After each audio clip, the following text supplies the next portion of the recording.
They showed up in two unmarked SUVs, badges swinging, shouting code numbers like a cheap cop show.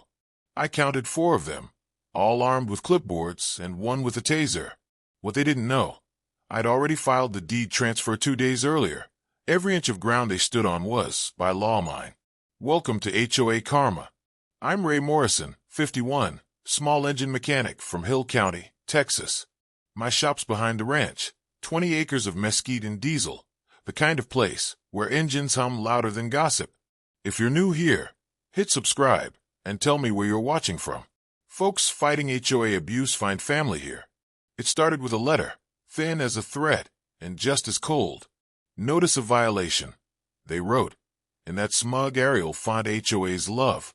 They fined me $750 for a non-conforming structure. My steel workshop, built with permits older than their bylaws. I laughed at first. Then they taped a citation to my gate at 6:02 a.m. They called it community standards. I called it trespass. I could have ignored it, but the letter hit harder than it should have. My dad built that shed in 1989, before the subdivision even had paved roads. He used to say, if you pay for your land twice, you're paying someone who didn't earn it. He died 5 years ago, but that line stayed. I wasn't about to let a board rewrite it. The president, Leonard Kroll, showed up himself 3 days later. Suit too shiny for a ranch road. He parked his Lexus crooked, walked up like he owned the dust. You'll need to remove the shop by Friday, he said. We've had complaints about noise and unsightly equipment. Complaints from who? I asked. He smiled like that was classified. The board doesn't disclose sources. I said, then the board doesn't have standing. That wiped the grin. He leaned in, close enough I could smell his cologne, fighting with the diesel breeze. We can make this hard for you, Mr. Morrison. We have authority here. That word, authority, rattled around for a while after he left. By the time I walked back to my porch, a plan had started forming, something surgical. Not revenge, accountability. There's a difference. I pulled the old file cabinet from my dad's office, the one with the broken latch. Inside, deeds, permits, and a folder marked Subdivision Transition, 1993. It smelled like dust and printer ink. That night I spread the documents across the kitchen table. The bylaws had been amended 12 times since the handover, but one page still mattered. Article 9, Section 4. The association shall not exercise authority over parcels exceeding 5 contiguous acres retained from original ranch lots. Mine was 20. Original lot. Untouched since '89. The next morning, I drove to the county recorder's office with a thermos of black coffee and that paper in a manila envelope. The clerk, Evelyn Gray Bunn, sharp eyes, scanned it, then looked at me. They're trying to enforce on you? Over this. She tapped the clause. That's void ab initio, honey. Always has been. Knowledge nugget number 1. In most states, an HOA's jurisdiction ends where original deed exclusions begin. If you never signed annexation papers, their rules can't cross your fence line. By noon, I'd pulled certified copies. By 2, I mailed a cease and desist citing Texas Civil Code Section 209.006. By 3, Leonard called. You've made a mistake, he said. We're escalating. I said, good. Paper likes paper. The Real trigger came a week later. 2 SUVs, unmarked, dust clouds trailing like smoke. I was changing oil when they stopped at the gate. 4 men stepped out, black vests, radios, laminated private enforcement badges clipped to their belts. They said they were there on behalf of the HOA. I told them to wait while I grabbed my file. Instead, I grabbed my phone. In Texas, one-party consent's all it takes to record a conversation you're part of. Who issued your warrant? I asked, camera rolling. One looked back at the SUVs. We have authority from the board. Board of what? The Homeowners Association. That's when the engine started rumbling behind them. 6 Harley V-twins, chrome flashing in the heat. My crew right on cue. They didn't draw weapons. They didn't need to. Just presence, loud and lawful. I stepped through the gate with the deed in hand, raised it like a preacher's Bible. You're standing on exempt property, I said. Per recorded deed, Book 1427, page 209. You have 10 seconds to leave before you trespass on record. The leader blinked. We were told. You were lied to. I cut in. They left in reverse, gravel spraying, radios crackling. I filmed every license plate. That night, I uploaded the footage to a private drive and emailed my attorney, Marie Dunn, municipal law out of Austin. Her reply came 2 hours later. This is gold. Let them hang themselves. We'll tie the rope with code sections. She scheduled a meeting with the county compliance office for Thursday, 4 days away. Timer set. The HOA didn't know it yet, but they just walked onto my property and filmed themselves violating 3 statutes: trespass, impersonation, and misuse of authority. What they also didn't know, there was paper they'd forgotten existed. I still hadn't told Marie what I'd found in that 1993 file. I wanted it airtight first, because if I was right, they weren't just out of bounds. They were out of existence. And that clause, it wasn't the only one. I found a rider staple behind it, yellowed, almost brittle.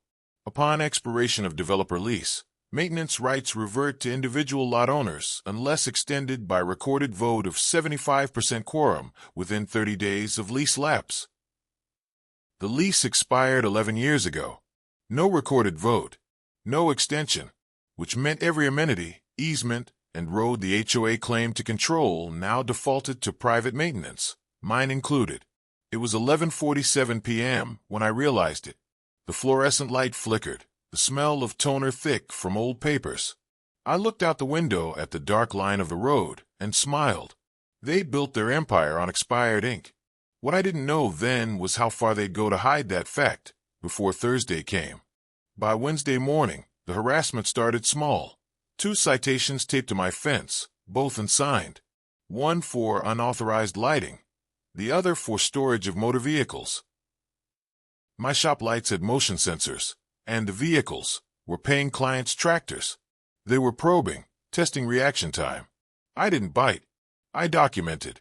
Photos, timestamps, notarized logs. At noon, a notice appeared in my mailbox, stamped urgent. You are hereby summoned to a compliance hearing scheduled Friday, 9 a.m. They didn't know my meeting with the county was Thursday. Marie called that night while I was tightening a carburetor. They filed a complaint with the sheriff, she said. Claimed you threatened their enforcement team. Did the sheriff buy it? I asked. He laughed, she said. Told me the HOA's lawyer quoted the wrong penal code. Twice. I could almost hear her grin through the line. Still, it set the tone. They were desperate. The next morning, I drove into town with 2 things in the passenger seat. A 3-inch binder labeled Morrison vs. Pine Ridge HOA, and a thermos full of yesterday's coffee. Gravel pinged under the tires like punctuation. County compliance was a beige building that smelled like air conditioning and toner. The inspector, Harold Tate, had the handshake of a man who still fixed his own lawn mower. He'd seen my email and wanted the hard copies.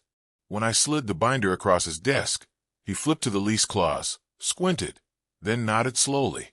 You realize this means they've been collecting assessments illegally for 11 years. I realize, I said. He turned to his assistant. Issue a review notice, scope Pine Ridge HOA, maintenance fund, and road easement. Timer reset, 10 business days. Knowledge nugget number 2. In most states, HOAs must maintain active maintenance authority or lose funding rights. Collecting fees without authority can trigger both civil liability and insurance clawbacks. Driving home, I caught my reflection in the rearview mirror, sweat streak, jaw set. I wasn't angry, just ready. At dusk, the HOA's email blast hit the neighborhood. Unauthorized recording and online defamation by resident under investigation. They met me. My neighbor, Edna, retired teacher, 71, chain drinks sweet tea, walked over as the sky went orange. They're saying you threatened them, she said. I documented them. I corrected. She nodded, eyes narrowing. Good. The way they treat us, someone needs to. That night, I installed a motion camera at the gate, LED indicator off. One-party consent law again. Always lawful, always logged. At 2:17 a.m., headlights flared on the gravel road. A black sedan slowed, then stopped just outside the fence. Door opened. A man stepped out, flashlight sweeping my sign. Private property, exempt from HOA governance. He took a photo, then left. I watched from the dark window, hand resting on the file cabinet, not a gun. Paper stronger. By Thursday morning, the county inspector's email pinged. Site inspection scheduled Monday, 10 a.m. HOA to be notified. That gave me 3 days to prepare. 3 days before they realized the ground was crumbling beneath them. Friday's hearing played like bad theater. I went, dressed in clean denim and a tucked flannel, binder under my arm. The meeting room smelled of stale coffee and printer heat. Leonard sat at the head, silver cufflinks, smile too wide. "Mr. Morrison," he began, "you're accused of filming private enforcement officers, posting defamatory content, and operating a commercial business in violation of community bylaws." I waited for him to finish his speech about community harmony and standards of excellence. Then I slid a thin manila envelope across the table. Certified letter from county compliance. Notice of review. He didn't touch it. "The county doesn't govern private associations," he said, "except when those associations collect funds under expired authority." I replied, "You're under review for unlawful assessments totaling $432,000 across 11 years. The room shifted. Chairs creaked. Someone coughed. Leonard forced a chuckle. "You misunderstand." "No," I said. "I read." I stood, slow, deliberate. "I'll see you Monday at 10. County's bringing clipboards." And then I left, the sound of the binder latch snapping shut behind me like a period. Outside, the air smelled like rain on hot dirt. Edna was waiting by her car, holding her phone. "They just posted on the community page," she said. "Said you're a danger to neighborhood safety." I smiled. "Then they'll really hate the news Monday." She smiled back, thin but real. "Ray, what are you holding back?" I didn't answer, because the truth was, there was one clause, one document, that even Marie hadn't seen yet. I'd found it folded behind an old tax receipt, dated 1993, notarized by the developer himself. It wasn't just a lease. It was a transfer of rights option. If I exercised it, I wouldn't just be exempt. I'd own the association's maintenance assets outright, the roads, the lights, even the drainage retention pond, all for a recorded sum of $1, and a clause they'd forgotten existed. But I needed one more signature first, and I knew exactly who had it. Her name was Clara Doyle, the developer's widow, lived 20 miles east, in a pale yellow house that leaned like it was tired of standing. She was 83, sharp as barbed wire, and still kept her late husband's files and banker's boxes stacked beside a dusty piano. I knocked mid-morning Saturday. She opened the door, wearing a denim apron and suspicion. "You hear about that HOA again?" "Yes, ma'am," I said. "You knew Bill Doyle, your husband, filed an option transfer clause with the county back in '93? She tilted her head. "The one for maintenance rights?" "That's the one." She sighed, motioned me inside. "He said it'd save someone's hide one day. Never thought it'd be yours." We spent 2 hours sorting through brittle folders, the room thick with the smell of paper rot and lemon polish. When she found it, her hands trembled slightly but steady enough to sign. A notary from town met us there, witnessed, stamped, sealed. It was official. The clause was mine. Knowledge nugget number 3. Developer rights, when unexercised and properly recorded, can transfer by option assignment, even decades later, granting the holder maintenance and easement authority. Driving home, I felt that low hum in my chest, the one between justice and adrenaline. I didn't tell Marie yet. I wanted the reveal clean. Time to the county inspection. Countdown 48 hours. By that evening, HOA retaliation kicked into high gear. My mailbox overflowed with violation slips, fence height, mailbox paint, improper signage. I stapled them all to a corkboard labeled Evidence Exhibit C. Around sunset, I caught Leonard's Lexus parked down the road again. He was on the phone, gesturing, face red even at a distance, probably calling the HOA's counsel, a guy named Phelps, slick, loud, and allergic to facts. He didn't notice Edna, recording from her porch. Later that night, she texted me the clip. Leonard saying, "I don't care what the county says. We'll lock him out Monday if we have to. I saved it to the folder marked unlawful threats. Sunday morning, Marie drove in from Austin, hair in a loose bun, legal pad full of arrows and deadlines. She didn't smile until she saw my binder thicker than last week. "You've been busy," she said. "Productive," I corrected. We sat on the porch as the heat rose. She sipped from a thermos, metal against her lip. "They're bluffing hard. But if you have something bigger, tell me before I stand in that room." I looked at the fields, the shed my father built, the dust curling in little ghosts. "You'll see it when they do." She stared, then nodded once. "You sound like a man with leverage." "Something like that." We prepped all afternoon. Copies, timestamps, chain of title logs. Each sound, the click of the printer, the slide of plastic sleeves, felt like loading a different kind of weapon. By 9 p.m., my house looked like a war room of binders and receipts.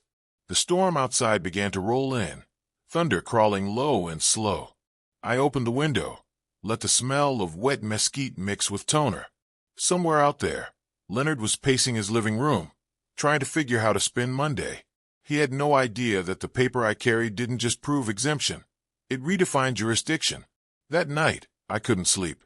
I kept hearing my dad's voice. "If they claim what's yours, read what they signed." So I read again, flashlight over ink.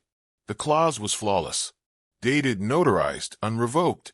The HOA's own founding document listed maintenance authority leased to developer Doyle and successors. Successors, that was me now. By law, I was the maintenance authority. Every fee they collected, every citation they issued, every patrol they sent, void, retroactively.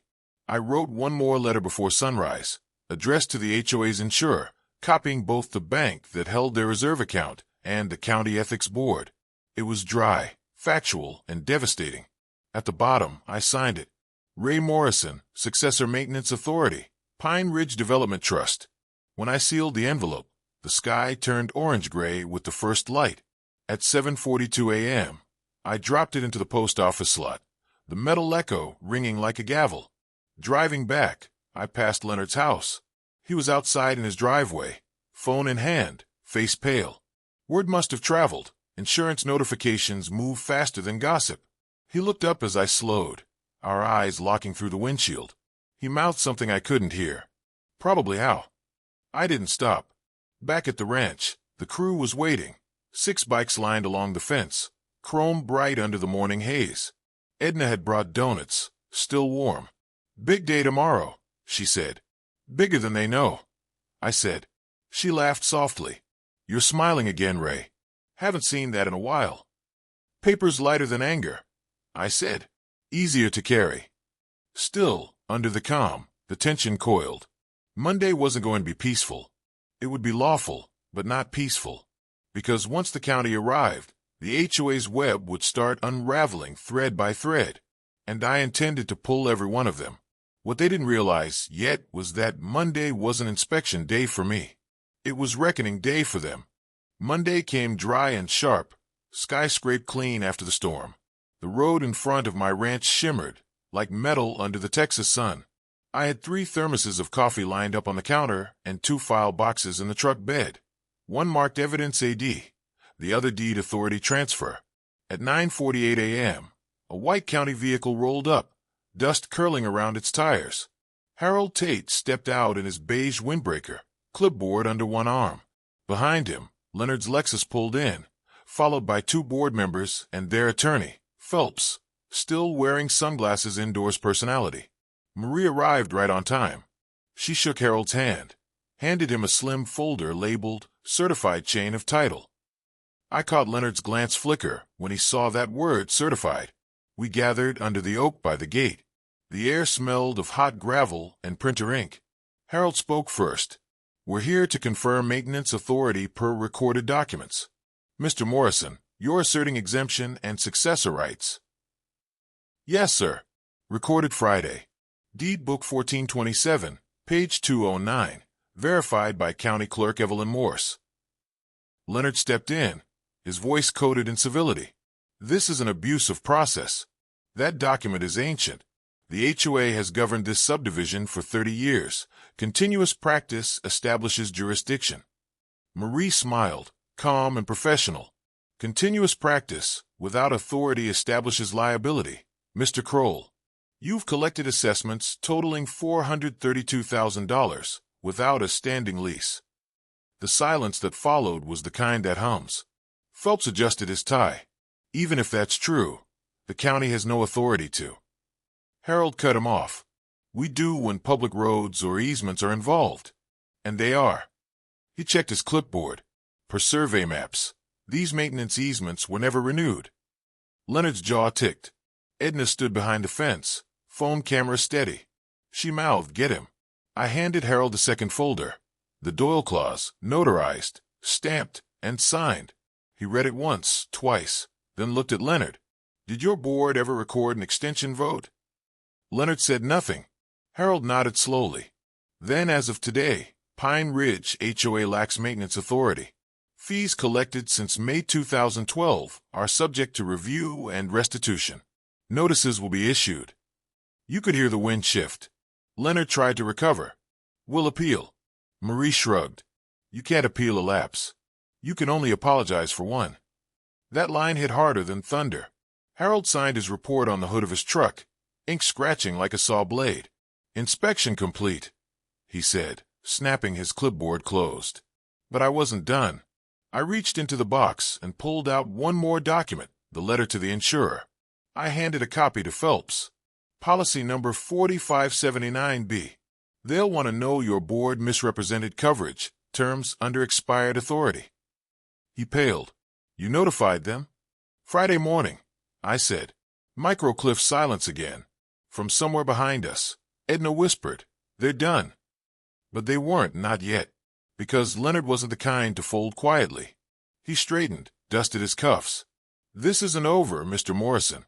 We'll issue a cease and desist on your construction and pursue civil action."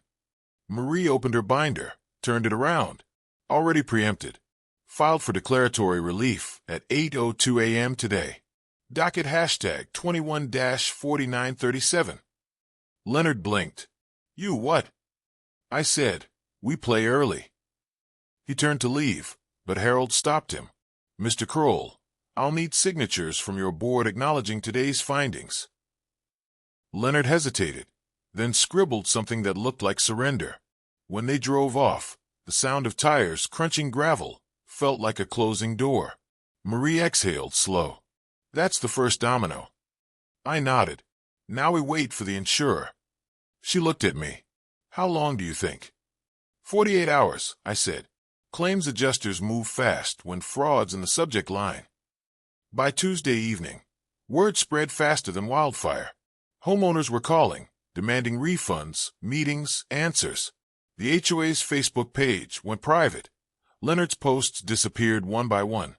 Wednesday morning, I found a notice pinned to my gate, anonymous, typed in all caps. "You think you won. This is war." I photographed it, logged it, filed under threats/exhibity. Marie called at noon. The insurer just suspended coverage pending investigation, and the bank froze the HOA's reserve account. I laughed for the first time in weeks. Paper likes paper. But the victory tasted quiet. I thought of my dad again, his old boots by the back door. He'd fought small battles, zoning inspectors, fence disputes, but never saw this kind of scale. That night, I sat on the porch with Edna. The cicadas were so loud it felt like static. "You're gonna fix it, aren't you?" she asked. "Not just fix it," I said. "Rebuild it." She nodded, handed me her thermos. "Make sure they never come back." I stared out at the dark fields, where the road lights flickered under new authority, mine. The smell of rain was returning, that same low warning scent. In 2 days, the county's formal notice would go public. But I could already feel the tremor of panic spreading through the board. Emails were leaking, rumors flying. And in the middle of that storm, I still had one more file they didn't know existed. One that would turn restitution into reform. By Thursday morning, the HOA was bleeding members. 3 board officers resigned overnight, their names quietly removed from the website header. Leonard was still clinging to the title of president, but the foundation was cracking. You could almost hear it in the silence between his official updates. Marie called me just after sunrise. They've scheduled an emergency meeting tomorrow night, she said. Open to homeowners only. Perfect, I said. That's when we make it public. Her pause lasted half a heartbeat. You're planning to attend? I'm planning to conclude. The rest of the day unfolded like a pressure cooker, neighbors stopping by, asking questions, voices rising and falling in the humidity. Edna baked cornbread and used it as diplomacy, walking from porch to porch with plates and facts. By noon, my gate camera caught another car slowing down. This time, it was a sheriff cruiser. Deputy Langston, good man. Known him since I fixed his outboard motor years back. He stepped out, hat in hand. Ray, got a call from the HOA. Said you're harassing members. I smiled faintly. You want to see my harassment log? He did. I handed him the folder, dates, photos, every slip and threat documented. He flipped through it, whistled low. Hell, they're the ones trespassing. Would you mind noting that? He grinned. Already done. When he left, I stood a little taller. One more lawful brick in the wall. Still, around 3 that afternoon, the pressure hit from another angle. An email from the HOA's lawyer, Phelps.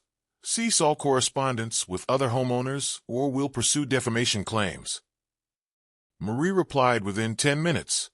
Truth is an absolute defense. Expect counterclaims for malicious prosecution. He didn't write back. By 5, thunder rolled again, faint in the distance. I took it as a sign. Storm seemed to like justice.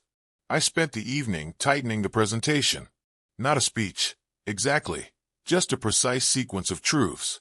Photos, timestamps, county letters. And at the end, the Doyle assignment clause. The meeting was set for Friday, 6 p.m., at the community hall. I planned to arrive last. That night, sitting on the porch, Edna asked the question I'd been avoiding. What if they retaliate again? More fake officers. They won't, I said. The sheriff's already watching. Cameras, logs, all filed. They move now, it's evidence. She nodded, but I could see the worry behind her glasses. This isn't just about the land for you, is it? No, I said. It's about proof. They think power's inherited. I'm showing it's recorded. She smiled at that, small but proud. Then the rain started again, slow, tapping like Morse code on the tin roof. I took it as rehearsal for tomorrow's rhythm. By morning, my inbox was full of neighbor messages. We're coming. About time someone stood up. They're scared. Marie texted at 8:17 a.m. Remember, stay calm, stay factual, and don't give them emotion. You've already won, now show it. All day I prepped. Binder tabs labeled like chapters, harassment, authority lapse, financials, developer clause. Each one a nail in their coffin, hammered with law, not rage. Around noon, I got a call from an unknown number. Static, then a voice I recognized, Leonard. Ray, listen, he said. We can fix this privately. You don't have to humiliate the board. I'm not humiliating anyone, I said. I'm informing everyone. He exhaled, sharp. You're burning your own neighborhood down. No, I said. I'm clearing the weeds so something can grow again. He hung up without another word. By 5, the sky broke open into color, orange bleeding into red, like a warning flare. The hall lights flickered to life down the road, and cars began to line the gravel shoulders. I watched from my porch as my crew arrived on their bikes, parking quietly beneath the oak. They weren't muscle, they were witnesses. Honest, lawful, loyal. Edna rode with them in her sedan, a plate of cornbread on the seat beside her. Peace offering, she said. When I finally drove down, the sun had slipped behind the trees, leaving only the hum of insects and engines. I parked last, grabbed my binder, and walked toward the door. Inside, the air was thick with unease. Folding chairs packed the room, the projector screen flickering against the beige wall. Leonard sat at the front, papers trembling slightly in his hands. He started with procedure, voice brittle. We're here to address certain allegations regarding governance authority. I let him talk, let the crowd murmur, let the tension climb until it felt like static electricity between the rows. Then, When he gestured for homeowner comments, I stood. The room quieted like a switch had flipped. "Name and address for the record?" he asked. "Ray Morrison, 482, County Road 19, I said. "And I have evidence." Every camera phone in the room rose. I walked to the front, binder in hand, the smell of coffee and anticipation thick in the air. Leonard swallowed hard. What they didn't know yet was that my reveal wasn't just proof of exemption. It was ownership. I laid the folder flat on the table, slid the top page free, and waited for the first flash of the cameras before I spoke. Because the next sentence I said would flip every light in that hall, figuratively and legally. I said it slow, so every syllable landed. As of last Friday, I am the recorded successor maintenance authority for Pine Ridge. The words hung in the air like a dropped hammer. You could almost hear the paperwork rearranging itself inside people's heads. Phones stopped filming. Even the ceiling fan seemed to hesitate. Leonard blinked first. "That's impossible." "Nothing impossible about ink and expiration dates," I said, flipping the document so the notary's seal caught the projector light. Developer Doyle's lease lapsed in 2012. No recorded vote to extend. By clause of succession, his authority transfers to his assignee, me. Phelps rose half out of his chair. "That's an invalid claim. You can't just become the HOA." "I'm not the HOA," I said. "I'm the part you forgot existed." Murmurs broke through the crowd, like wind through dry grass. Marie stood near the back, arms folded, letting the silence do most of the work. I turned the page again. County certification, stamped, dated, signed by Evelyn Morse, verified by the county clerk's office, book 1427, page 209, and per civil code section 209.006. Any collection or enforcement actions conducted under lapsed authority are void. Leonard's face drained of color. "You think you can walk in here and take over?" "Not take over," I said calm. "Take responsibility. You misused authority. I'm restoring order." The projector flickered against the wall, showing the clause in bold text. Someone gasped when they saw the $1 assignment line. Harold Tate, the county inspector, stepped through the door just then. Unexpected but perfect timing. Neutral authority, clipboard in hand. "Evening, folks," he said. "Just confirming we received all filings for Mr. Morrison. The county recognizes the lapse and his assumption of maintenance authority pending audit." That sealed it. The room shifted from disbelief to applause in under a minute. Leonard tried to speak, but the noise swallowed him. Marie leaned forward and whispered just loud enough. "Let him talk. Every word digs deeper." He did. "You're undermining community governance." "No," I said. "You did that when you let greed replace procedure." I turned to the crowd. They fined retirees for mailbox colors. They trespassed at 6 a.m. They impersonated officers, all while collecting $432,000 illegally. I have the receipts, and so does the county. A man in the back shouted, "So what happens now?" "That depends," I said. "We can rebuild this place right, or we can let it rot in litigation." Harold raised his clipboard. "County's recommending a compliance restructuring. Interim authority can appoint a reform committee." The crowd buzzed, nodding. For the first time in months, it sounded like consensus instead of control. Leonard slumped in his chair, fingers twitching. "You'll regret this, Morrison. You'll drown in paperwork." I smiled. That's my kind of water. As the noise swelled again, Marie handed me a sealed envelope. The insurer responded. She whispered. Inside was a single-page letter. Policy suspended pending fraud investigation. Indemnification rights reserved. That was the final domino. Without insurance, the HOA couldn't operate. The crowd didn't need to know that yet. They could feel it in the air. Power shifting from deceit to transparency. Edna stepped forward, clutching her thermos like a scepter. "About damn time someone read the fine print," she said, and the room erupted in laughter and applause. Knowledge nugget number 4. Insurance coverage hinges on lawful governance. Once an HOA operates outside recorded authority, its D&O and liability policies can be suspended, exposing officers personally. Leonard stood, veins visible at his temple. "This is mob rule." Marie's voice cut through, even and measured. No. This is the rule of record. He looked at me one last time, and I saw something behind the anger, fear. Not of me, but of exposure. When the meeting adjourned, Harold handed me his clipboard copy. County will file notice within 48 hours, he said. You've got the reins now. Use them right. Outside, the night air hit like cool relief. The rain had stopped, leaving the pavement glossy under the streetlights. My crew stood by their bikes, engines off, silent witnesses to a lawful victory. Marie exhaled, shoulders loosening. You just flipped an entire HOA with 3 pages and a signature. Paper likes paper, I said again, half-grin. She smiled. What's next? I looked at the hall, where neighbors lingered, talking instead of arguing. Reform, I said. They can't rebuild on broken ground. But I already knew reform wouldn't come easy. Leonard wasn't the only one who'd benefited from the old order. There'd be pushback, quiet, bureaucratic, but sharp. And before it was done, I'd have to trade my leverage for peace. That's how you win for everyone.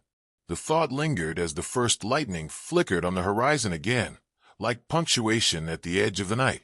Tomorrow would be the start of the reform deal. But tonight was the first quiet proof that justice could be written, signed, and filed. The next 48 hours felt like living inside the aftershock. By dawn Tuesday, the HOA website had gone dark. By noon, local news had called. Some reporter from Channel 7 left a voicemail that started with, "We heard you own your HOA now. Care to comment?" and ended with, "We'd like to film Thursday." Marie laughed when I played it back. "That's your 15 minutes, she said. "Use it to get 20 years of reform." I knew she was right. Power without structure becomes chaos fast, and I hadn't fought this long just to swap one dictator for another. So I sat down with my own yellow pad and started outlining something different. Term limits, open meetings, public audits, recorded votes. The smell of fresh paper and coffee turned it into ritual.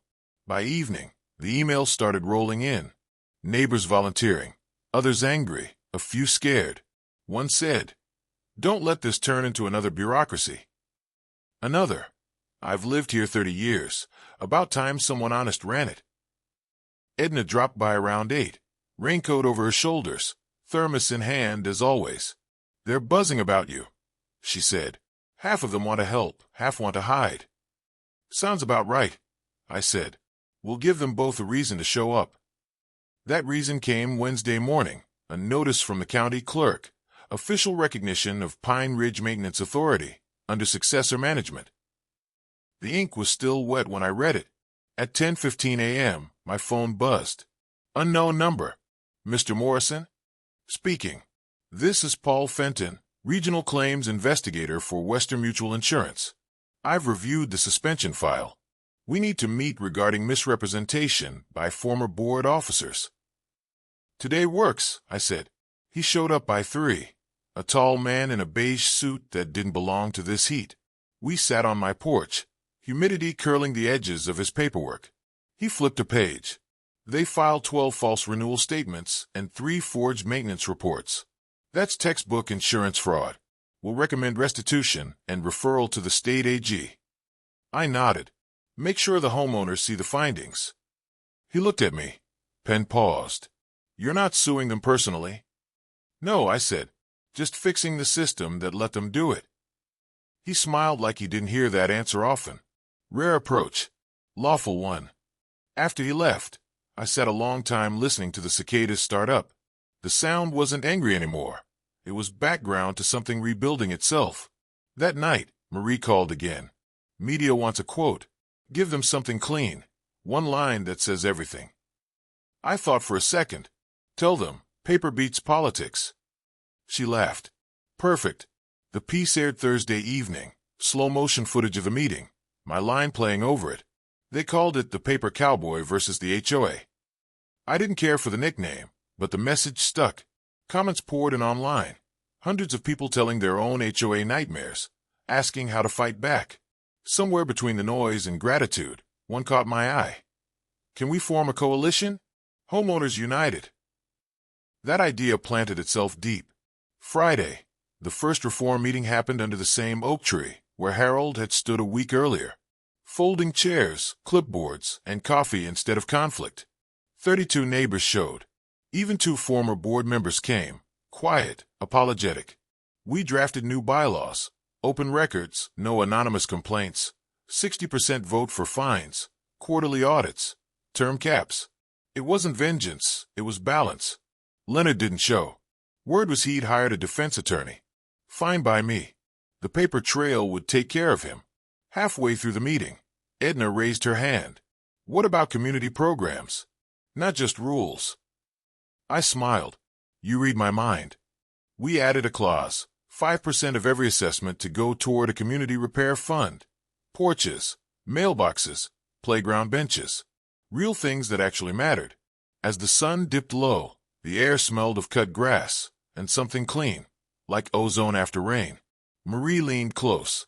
You realize this is bigger than your ranch now, right? Yeah, I said. That's the point. A few of the bikers rolled in near sunset, engines purring soft. They parked off the road, waved, didn't interrupt. Their presence was reminder enough. Power can defend without dominating. Someone suggested electing an interim board right there. I shook my head. Let's finish the reforms first. Then vote. Right way, open way. It drew applause, not loud, but the kind that means agreement.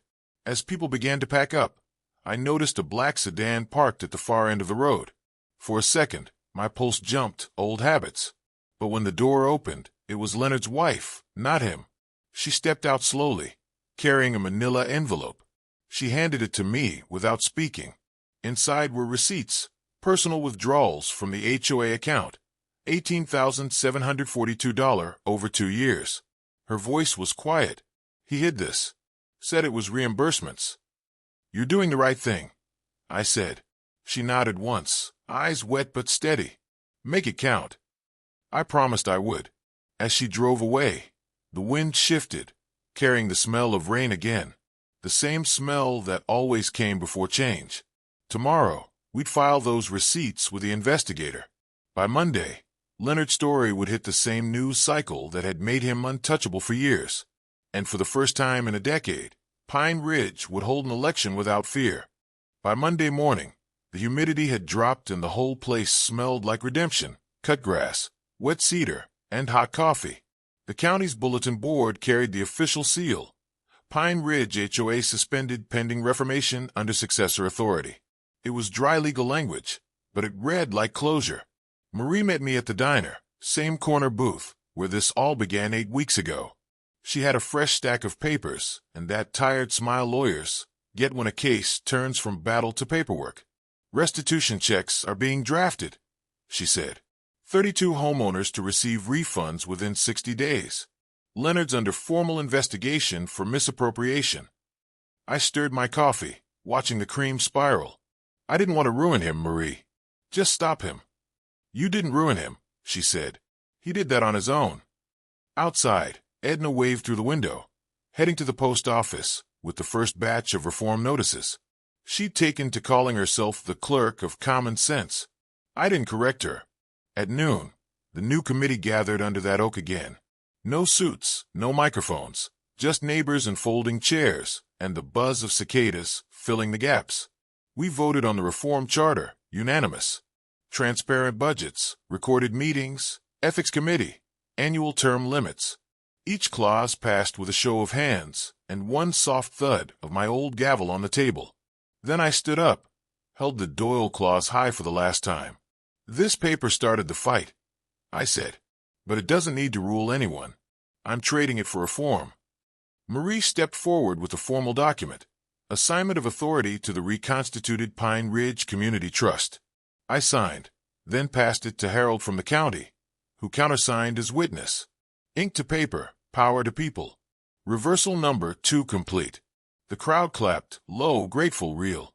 Edna leaned over and whispered, "Never thought I'd see the day they clapped for paperwork."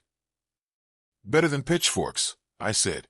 We spent the rest of the afternoon assigning committees, setting dates, arguing about budgets the friendly way. Kids played on the edge of the lot, where the weeds had started to recede. The sound of laughter mixed with the rustle of papers.